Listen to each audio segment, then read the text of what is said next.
퇴사를 하기 직전에는 하고 투자를 했었어요. 가장 후회가 되는 부분은 더 적극적으로 활용을 했어야 한다. 미국 주식시장이 상장되어 있는 ETF들 중에서 하나는 싱글파이어 구독자님들 안녕하세요. 광화문 금융러입니다. 저는 통계전공 광화문 금융러라는 유튜브 채널을 운영을 하고 있고요. 사실 그때는 S&P 500하고 제피 위주로 투자를 했었어요. 처음에는 VO를 많이 매수를 했죠. 만약에 내가 더 힘들었으면 S&P 500을 더 팔아야겠다 라고 생각을 하고 있었지만 그렇게까지는 가지 않았기 때문에 다시 S&P 500 중심으로 넘어올 수가 있었던 거고요. 저는 예금 가입한 적은 없고요. 대부분의 투자금은 S&P 500 기반, 나스닥 100, 미국 배당 다우존스에 대한 투자도 일부 있습니다. 저는 그 퇴사에 대한 기준을 딱 300만 원의 월 현금 흐름으로 잡았거든요. 물론 현금 흐름도 많이 발생할 수 있으면 더 풍요로워질 수는 있겠죠. 그런데 내가 우리 집에서 고정적으로 담당을 해야 하는 현금 흐름은 한 300 정도 오면은 충분히 될 것 같고, 제가 뭘 좋아하고 뭘 하고 싶은지에 대한 기준까지 명확하게 서 있었기 때문에 300만 원 상대적으로 작을 수 있는 그 현금 흐름으로도 퇴사를 할 수가 있었던 거예요. 누구는 집 사고 누구는 좋은 차 사고 내 기준 없이 남의 기준으로, 그리고 남을 부러워하는 기준으로만 내가 판단을 하면은 대부분의 경우에는 퇴사를 하기에는 힘들지 않을까 라고 생각을 하거든요. 저에게는 내가 뭘 좋아하고 뭘 하고 싶어 하는지, 시간을 어떻게 쓰고 싶은지에 대한 명확한 기준을 세우는 것이 가장 중요했다라고 말씀을 드리고 싶습니다.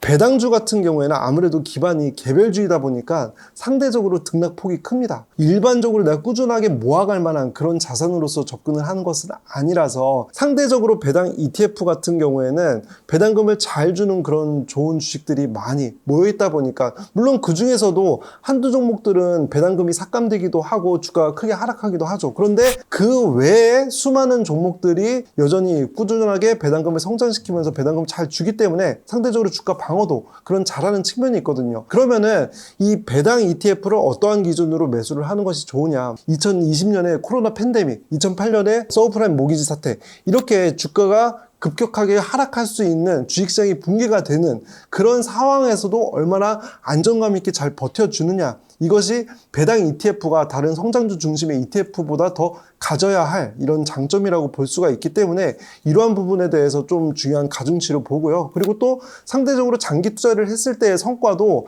S&P 500 못지않는 그런 성과를 보여야 하는 점, 그 두 가지 측면에서 봤을 때 미국 주식시장이 상장되어 있는 ETF들 중에서 꼽을 수 있는 것은 딱 두 개 정도가 있더라고요. 하나는 미국 배당 다우존스 지수를 추종하는 슈드, 그리고 또 하나는 미국 배당 귀족 지수를 추종하는 노블, 그리고 하나를 더 말씀드리자면은 경제적 해자 지수를 추종하는 MOAT, 모트. 개별 배당주 같은 경우에는 일단은 매수 시점으로 보면은 주식시장이 전반적으로 크게 하락했을 때, 예를 들어서 최근으로 따지면은 2022년도에 S&P 500이 한 20% 정도 하락을 했던 그런 시기가 있잖아요. 그런 시점에서 매수를 하는 것을 저는 가장 중요한 기준으로 일단 삼고 있고요. 필터링 기준으로 삼는 조건 중에 하나가 배당금을 10년 이상 연속으로 증가시킨 기업, 20년 넘게 배당금을 성장시킨 기업은 한편으로는 지나치게 전통 사업을 영위하고 있을 그런 기업일 가능성이 높기 때문에 상대적으로 한 10에서 20년 정도 배당금을 성장시킨 그런 기업들에 좀 집중적으로 선별해서 살펴보려고 하고 있습니다. 제가 이전에 먼저 했던 투자는 시장의 평균적인 수익보다 더 초과하는 그런 수익을 내기 위한 그런 투자를 했던 건데, 그런데 이런 초과 수익을 내기 위해서는 개인 투자자로서 굉장히 제약이 많고 한계가 있다는 것을 내가 의욕에 넘쳤을 때는 잘 몰랐다는 거죠. 시장에서 이제 참여하고 있는 많은 기관 투자자도 있고 펀드 매니저도 있고 많은 분들이 투자를 하고 계시잖아요. 내가 그분들보다 좋은 이제 해안을 갖고선 투자를 해야지, 아니면 더 좋은 정보를 갖고 있어야지 그분들의 초과 성과보다도 더 나은 성과를 보일 수가 있는 건데, 개인 투자자들이 하루에 실질적으로 투자를 하는데 할애할 수 있는 시간이 솔직히 매일 1시간도 꾸준하게 투자를 할 수 있는 사람이 없다라고 저는 보거든요. 처음부터 그런 투자를 하는 것이 순서상으로 맞지 않았다. 오히려 S&P 500을 중심으로 해서 투자를 한 4년, 5년 정도 하니까 여유가 생겨서 내가 이 종목을 매수를 했을 때 지금 S&P 500에 투자를 하는 것보다 과연 더 좋은 투자를 할 수 있는 게 맞아? 라고 스스로 계속 검증을 할 수가 있는 거죠. 그러다 보니까 오히려 그런 개별주 투자를 할 때의 성과도 더 좋았다, 이렇게 판단을 합니다. 보통 자산 배분이라고 한다면은 주식에 투자를 하고 원자재 투자, 금, 채권 이런 데 투자를 하는데, 그런데 원자재, 금, 채권 투자가 저는 주식 투자보다 오히려 더 어렵겠더라고요. 주식은 기업이니까 기업에서 이익이 잘 발생하면은 결국에는 그 기업의 가치를 쫓아가서 주가도 상승하는 그런 경향이 있다면은, 금이나 원자재나 채권 같은 경우에는 수급에 의해서도 움직이는 경향이 있거든요. 최근에 채권 같은 경우에 금리 인하의 방향성만 보면은 채권 가격은 금리 인하의 금리의 방향과 반대로 움직이기 때문에 채권 가격이 잘 올라야 될 것 같지만, 최근에는 미국의 채권 공급량이 많이 늘어나는 그런 이슈들이 있기 때문에 그 금리 인하의 방향성과는 좀 잘 안 맞게 움직이는 그런 경향이 있죠. 주식 투자 자체도 어려운데 원자재, 금, 채권 이런 거에 대해서도 다 공부를 하고 그 상황에 맞게 계속 포트폴리오를 조정을 해나간다? 너무 어려운 투자가 될 가능성이 높다. 너무 어렵다는 것은 오히려 실천 가능성을 떨어뜨리고요. 그리고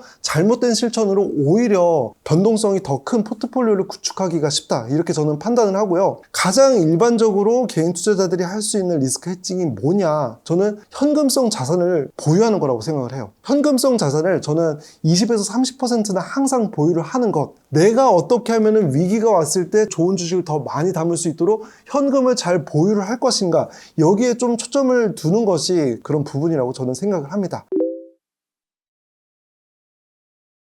일단 퇴사를 하기 직전에는 S&P 500 중심으로 그동안은 자산을 이제 성장을 시키다가 내가 현금 흐름이 일단은 충분히 발생이 되어야겠구나 라고 하면서 제피 쪽에 대한 또 고배당 ETF로의 비중을 상대적으로 높였고요. 그 이후로 다른 활동 등을 통해서 현금 흐름이 어느 정도 발생한 이후부터는 제피에 대한 투자 비중을 줄였습니다. 그리고 또 금리의 관점에서 금리 인상기 그리고 또 금리 인하기에 상대적으로 영향을 더 안 좋게 영향을 받는 그런 종목들이 있습니다. 예를 들어서 금리 인상이 일어나기 직전, 인상이 일어날 것이라는 예상이 있을 때에는 어느 정도 가치주의 비중을 상대적으로 더 높이는 그런 투자를 진행을 하고 있고, 주식시장이 크게 하락을 하는 그런 상황이 발생하면은 나스닥100 이런 ETF에 대한 투자 비중을 높이는 그런 방식으로 포트폴리오를 운용을 하고 있습니다.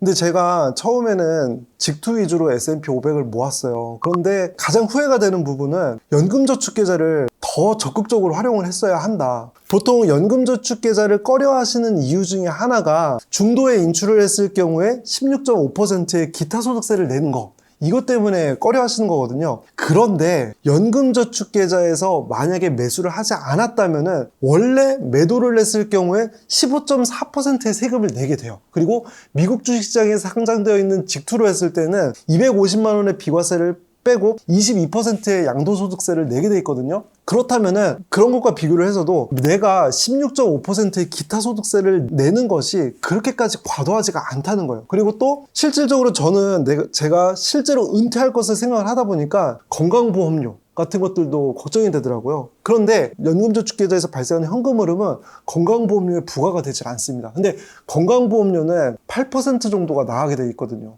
그러다 보니까 S&P 500 ETF의 매매 차익에 대해서 15.4%의 세금을 내는데, 이 15.4%의 건강보험료 8%가 더해지면은 23%가 넘잖아요. 그런데 그걸 내지 않고 그냥 16.5%의 기타 소득세를 내는 것이 오히려 더 저렴했다. 그런 관점에서 내가 연금저축계좌를 좀 더 적극적으로 활용을 했으면 좋았을 텐데 라는 생각이 들었습니다. 현 주식시장이 헷갈리기 쉬운 시장이다 라는 생각이 들어요. 그리고 기존에 하고 있는 투자를 조금 망치기도 쉬운 시장이다 라고 판단을 하고 있습니다. 요즘에 어떠냐면은 예를 들어서 트럼프가 당선이 되고 난 이후에 비트코인 가격이 막 오르고요, 테슬라 가격이 막 오르고요, 다시 주가가 떨어질 것 같았던 엔비디아의 주가는 다시 사상 최고치로 향하고 있고요. 그러면은 상대적으로 S&P 500이나 뭐 나스닥 100이라고 할지라도 내 성과보다 그들의 성과가 더 좋아 보여서 마음을 그쪽으로 빼앗길 가능성이 상대적으로 높거든요. 그래서 지금 이 시점은 투자로 나의 지금까지 해온 투자를 망치기가 쉬운 시점이다 라고 판단을 하고 있고요. 그런데 저의 경험상으로 오히려 이때 계속해서 지금까지 해온 투자를 해 나아갔을 때 그때 내가 나중에 웃는 날이 왔다 라고 저는 말씀을 드리고 싶어요. 투자에서도 남의 투자 성과와 나의 투자 성과를 비교를 하면은 그 결국에는 좋지 못한 자산의 성과로 남아있더라고요. 해 오시던 대로 하셨으면 좋겠어요. 적립식 기준으로 말씀을 드리면은 지금은 가치주 비중이 높은 ETF 위주로만 매수를 하고 있습니다. 주식시장에서 주가가 많이 오르고 있는 종목들을 보면은 이 기업의 순이익 대비해서 주가 수준이 이미 높은 성장주들이 많아요. 어떻게 보면은 트럼프가 당선이 돼서 뭔가 주식시장에 좋지 않을까 하는 그런 실적과 관계없는 수급에 의한 기대감으로 지금 주가가 오른다는 그 측면, 지금 이 수급이 언제 어떻게 빠져나갈지에 대해서는 아무도 예상할 수가 없는 상황이라고 한다면은 상대적으로 이런 수급의 영향을 받지 않으면서 이미 돈을 잘 벌고 있는 기업들이 많이 있는 그런 종목들 위주로 매수하는 것이 맞지 않을까? 라고 판단을 했을 때 가치주의 비중이 상대적으로 높은 ETF들이 더 합리적이다 라고 판단을 해서 요즘에는 가치주 비중이 높은 ETF들 위주로만 모으고 있습니다. 제가 처음에 2009년도에 중앙도서관에 앉아서 내신 마련이나 할 수 있을까? 라는 그때를 떠올려 보면은 제가 지금 이 자리에 이렇게 인터뷰를 하는 그 상황을 봤을 때 전혀 예상할 수 없는 그런 현실이거든요. 그런데 지금 내 눈앞에 있는 것들을 한 단계 밟아 나아가고 한 단계씩 올라갔을 때 저도 모르는 사이에 이렇게 여기까지 올 수 있었던 것 같아요. 그래서 처음 시작은 너무 막연하고 내가 과연 할 수 있을까라는 의문이 가득하지만 하나씩 해 나아가다 보면은 분명히 여러분들께서도 그동안 꿈꾸셨던 행복한 미래를 그리실 수 있지 않을까 생각하고요. 응원하겠습니다.